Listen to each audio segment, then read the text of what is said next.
model kieu mungkin dinu jangka panjang punten bilih lungsur kepercayaan. Upami lungsur kepercayaan ka tokoh agama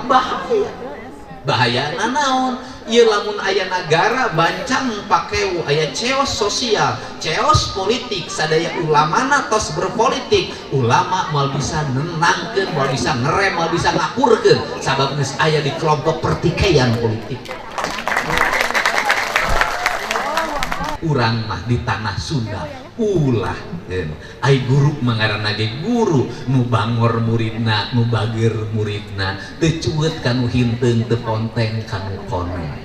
atuh cenah eta guruna cenah bising teu boga perhatian mun teu ngilu mah teu kudu sabab murid nu hade pamimpin nu hade pasti merhatikeun diperhatikeunna ulama ku pamarentah lain ku pribadina sabab ulama ngajaga akhlak umatna teu mabok, teu jina, teu lacur, teu judi berarti negara geus diamankeun ku ulama program ulama ku jalan